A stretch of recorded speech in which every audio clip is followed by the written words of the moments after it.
Bienvenidos a todos a este segundo video en el que hablamos de propósito. Es nuestro interés que podamos responder a la luz de la Escritura esas preguntas existenciales de las que hablamos en el pasado video. Preguntas como ¿para qué estoy aquí en la tierra? ¿Por qué fui creado? ¿Cuál es mi propósito? O quizás ¿cuál es el propósito de Dios conmigo? Lo que queremos con esta serie de conversaciones es transmitir lo que creo. Dios me ha enseñado y a través de los años he aprendido sobre su propósito. Propósito que hoy creo que estoy convencido y creo firmemente que es un propósito eterno.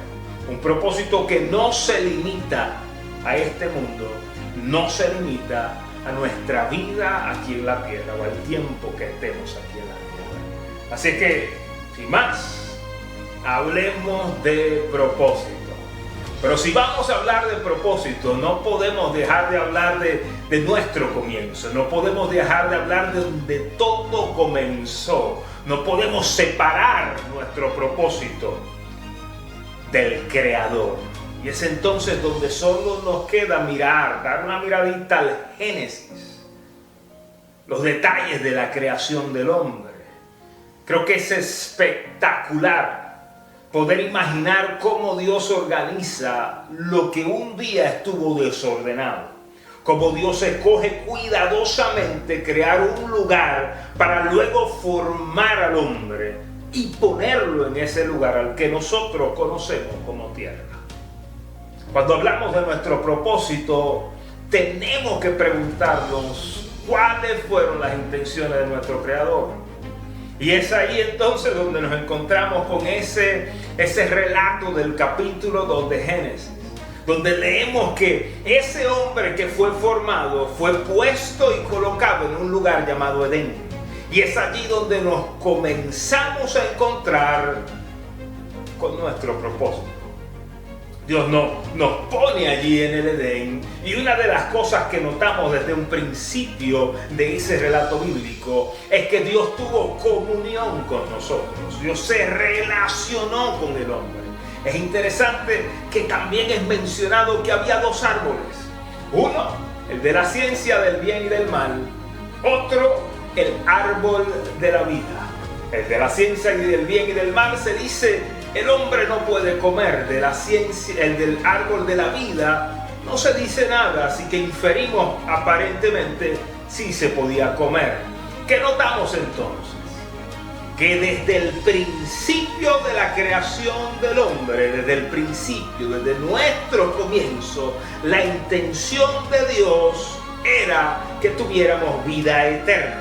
Y que también la intención de Dios era relacionarse con el hombre. Así es que descubrimos en este relato del Génesis, o pudimos inferir de él, que Dios intencionó al crear al hombre, Dios intencionó relacionarse con él. Y también intencionó que el hombre tuviera vida eterna. O sea que la intención de Dios era tener comunión con el hombre por la eternidad. Es importante mencionar también que en ese mismo relato, en el relato del Edén, vemos a Dios formando a la mujer y la forma de la costilla del hombre. Lo interesante es ¿por qué? ¿Por qué crear a alguien más? ¿No era suficiente con habernos creado a nosotros? ¿Por qué crear a alguien más? Y entonces tenemos que prestar un poco de atención a lo que Dios menciona antes de formar a la mujer de la costilla de Adán. Y es que Dios dice: no es bueno que el hombre esté solo. Así que encontramos algo más. A Dios no solo le interesa tener comunión o relacionarse con nosotros, sino que a Dios le interesa que nosotros los hombres nos relacionemos entre nosotros. El hombre no fue creado para la soledad, fue creado para las relaciones. Entonces, ¿cómo estoy yo tan seguro de que eso que digo inferir del Génesis, es definitivamente la intención por la que fuimos creados. Es definitivamente el propósito de Dios con el hombre. Pues estoy seguro porque hace algunos años me encontré con un texto bíblico, un poco más adelante en la Biblia. Lo encontré en el libro de Juan, específicamente en el capítulo 17. Allí puedo ver a Jesús orando. Y Jesús está orando en el Getsemaní, antes de ser entregado para ser crucificado. Allí está Jesús. Luego de la última cena con sus discípulos, allí nos encontramos a Jesús orando por sus discípulos. Y sorpresivamente, cuando leo el texto me doy cuenta de algo. Dios no solamente estaba orando por sus discípulos, ahí también estoy yo incluido en esa oración. Cuando menciona por todos los que creyeron en Él por la palabra de sus discípulos. Así es que está claro que Jesús estaba orando conforme a la voluntad del Padre y que las intenciones del corazón de Jesús son de hecho las intenciones del corazón de Dios. Porque qué mejor testigo de las intenciones de Dios mismo que la imagen misma del Dios invisible, o sea, Jesús. A ver, mira cómo dice el texto. En el capítulo 3 en el verso 3 de ese capítulo 17 de Juan. Y esta es la vida eterna, que te conozcan a ti, al único Dios verdadero, y a Jesucristo, a quien has enviado. Aquí se confirma el propósito de vida eterna y se confirma el propósito de Dios de que lo conozcamos, de que tengamos comunión con Él, de que tengamos intimidad con Él. Verso 20 más adelante en ese capítulo. Mas no ruego solamente por estos, sino también por los que han de creer en mí por la palabra de ellos.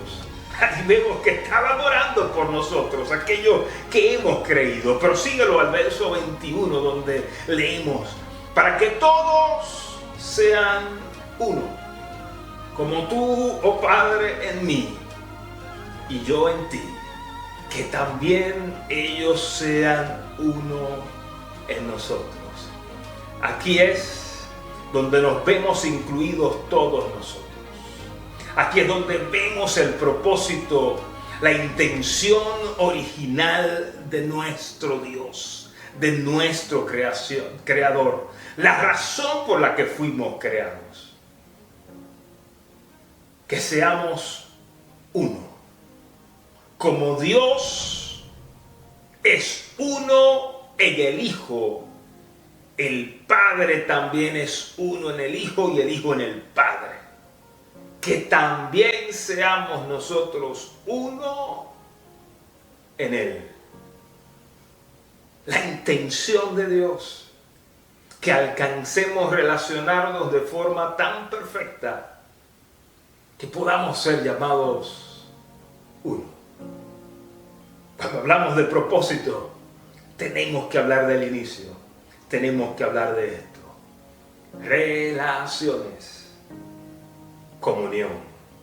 La pregunta luego de ver esto tan maravilloso, porque vemos en el Edén un diseño especial. Pero ¿dónde todo terminó? ¿Qué pasó con ese diseño, con ese propósito especial para nosotros? ¿Qué pasó con esos inicios? ¿Por qué se llenó el mundo de maldad? Y cuando Dios lo creó todo, dijo que era todo bueno en gran manera. Entonces, ¿dónde fue que se corrompió? Y es en ese mismo relato que se nos da la respuesta. El hombre, Adán y Eva, nosotros mismos escogimos un camino diferente al propuesto. Escogimos comer del árbol que no podíamos comer. Escogimos comer del árbol del bien y del mal. Escogimos entonces relacionarnos con el mal, así como nos relacionábamos con el bien. O sea, fuimos creados para relacionarnos únicamente con el bien, únicamente con Dios. Pero no nos conformamos y entonces escogimos relacionarnos de la misma forma con el mal. Y es allí donde nos corrompimos. Es allí donde escogimos un camino diferente al que había sido trazado. Es allí donde nos desviamos del propósito inicial de nuestro Creador. Es ahí donde pasamos de ser buenos en gran manera a encontrarnos con versos como el de Génesis 6:5. Y vio Jehová que la maldad de los hombres será mucha en la tierra, y que todo designio del pensamiento del corazón de ellos era de continuo solamente al mal. Nos encontramos como versos en Génesis 8:21. El intento del corazón del hombre es malo desde su juventud. Salmos 14 lo dice de otra forma. Jehová miró desde los cielos sobre los hijos de los hombres para ver si había alguno entendido que buscara a Dios. Todos se desviaron, a una se han corrompido. No hay quien haga lo bueno, no hay ni siquiera uno. En Marcos 10, Jesús lo dice así: ninguno hay bueno, sino solo uno, Dios. Es allí, en la decisión que tomamos en el Edén, donde nace la respuesta al por qué tanta maldad en este mundo. ¿Por qué tantas muertes, hambre, destrucción, sufrimiento? ¿Por qué tanto pecado? Y es que eso escogimos. Escogimos tener intimidad con el mal. Corrompimos lo bueno que había en nosotros. Y esa corrupción que nos destruye nos separó de nuestro Creador, nos separó de nuestro propósito.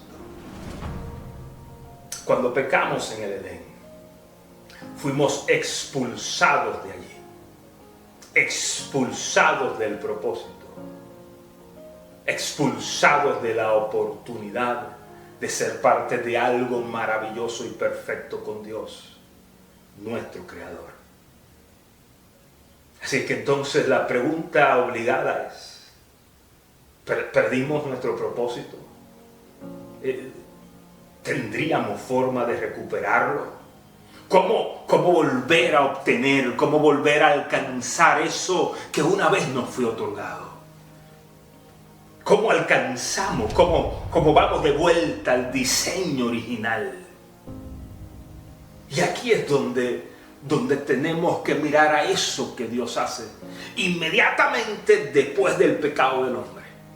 Específicamente esa parte donde leemos que Dios le dice a la serpiente: pondré enemistad entre ti y la mujer, entre tu simiente y la simiente suya. Dice: esta te herirá en la cabeza. Es la primera vez que encontramos el plan restaurador de Dios con el hombre inmediatamente después del pecado. Plan que había de separar, dice separar, o sea, enemistar. Poner enemistad entre la serpiente, que representa el mal, y la mujer, que somos nosotros, la simiente de la mujer, aquellos que elegimos intimar con el mal. Entonces hay un plan restaurador, y es que ya no habrá más intimidad. Ahora habrá separación, ahora habrá enemistad entre la simiente de la mujer, nosotros, y la serpiente, el mal. Es aquí donde vemos al único que podía ocupar esa posición. Es aquí donde vemos al único que podía pisar o herir a la serpiente en la cabeza. Es aquí donde vemos al único que podía ocupar la posición de separar, de enemistar nuestra realidad del mal. Es aquí donde vemos a Jesús, el único que podía restaurar, el único que podía salvar, el Cristo que se humilla hasta lo sumo, el que se despidió por un momento de la gloria del reino y vino a este mundo, nacido de una mujer, para restaurar ese propósito inicial por el cual tú y yo fuimos creados. Es a Él a quien vemos poco antes de ser crucificado, confirmando la razón por la que fue enviado por el Padre, para restaurar ese propósito original, para que pudiéramos tú y yo volver a tener intimidad con el bien, para que tú y yo pudiéramos volver a intimar con Dios, para que pudiera o fuera restaurada nuestra comunión con el Creador. Entonces, cuando lo veo de esta forma, solo puedo repetir algo. Una vez más les digo, algo de lo que estoy bien seguro: no hay propósito fuera de Cristo, porque Él es el único que puede destruir el mal en nosotros.